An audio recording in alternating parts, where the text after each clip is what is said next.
The Orlando Magic are a very underrated young team that nobody's really talking about in the media. Granted, they've been out of the playoffs the last few seasons, but with the drafting of Paolo Banchero with the first overall draft pick and the emergence of Franz Wagner last season, I'm pretty high on their future. So let's talk about the Orlando Magic and specifically why I'm excited to watch them next season.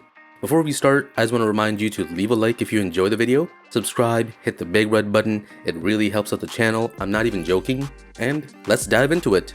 Alright, so first and foremost, the player we have to talk about first is Paolo Banchero. When you draft a player with the first overall draft pick, there's always one question that comes up. Do you hand Banchero the keys or do you make him earn a spot? He is one of the most NBA ready players. To me, it's his body that looks NBA ready. In Summer League, he averaged 20 points per game, shooting 40% from the field and 50% from 3. He also dished out 6 assists per game and 5 rebounds a game. The best description of his game is that he's already a all-around game impactor. Granted, it's a small sample size, but you already have an idea of the type of player Orlando will be getting this year and for the future. He has a unique combination of athleticism, scoring prowess, and promising playmaking. At worst, he'll be an all-star level player. At best, he can be a one-of-a-kind player that resembles LeBron and Kawhi. Now let's talk about how Banchero is going to fit in with the rest of the Magic team. His rim running, shot creating abilities will make him an effective scorer no matter who he plays with, but one of the unique parts of his game that I personally love is his ability to elevate his teammates. Not all great scorers and players have this ability. Players like Luka, LeBron, Giannis, all being very high-level scorers, playmakers, rebounders, physically dominant with defense. Luka not so much, but he's shown flashes. These types of players are the ones that can make an impact on opposing defenses by drawing double teams, triple teams, and creating high-quality looks for teammates. And below-average players can impact games in an above-average way. And that's the type of impact a player of Banchero's skill set can become at his peak. Paolo fits so well alongside his backcourt guards, Cole Anthony and Markelle Fultz.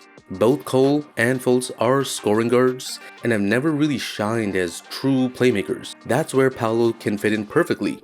Last season, Cole Anthony averaged 16.3 points per game on 39.1 field goal percent and 34% from 3. He did average 5.7 assists and 5.4 rebounds. Markelle Fultz, on the other hand, before getting injured, was averaging 10.8 points per game on 47% from the field. He did average 5.5 assists and 2.7 rebounds a game. The Magic really don't have a great playmaker on their entire roster. Inserting Banchero and maximizing his playmaking abilities will be so beneficial to the Magic. The Magic have other perimeter shooters like Gary Harris, who did end up getting injured, Terrence Ross and Jalen Suggs, who would benefit greatly from the space and attention Paolo would generate from defenses. Last season, T. Ross shot 29% from 3, but he's a career 36% shooter from 3. Gary Harris shot 38.4% from 3 last season. However, he is, again, injured for this upcoming season, and Jalen Suggs shot a horrible 21% from 3 as a rookie. But the Magic overall were the third worst three-point shooting team in the league last season. And don't think I forgot about Franz Wagner. The duo of Wagner and Banchero as tall wings for the Magic will be fun to watch. Imagine a pick and roll with Banchero and Wagner, who are 6'9 and 6'10 respectively, and both are capable of rolling to the rim, popping out for a 3, or driving as the ball handler. So the answer to the question of whether or not the Magic should hand the keys to Banchero is pretty obviously a yes. Now that we talked about the main rotation players for the next season, let's talk about some of the bench players, mainly Jonathan Isaac and Mo Bamba.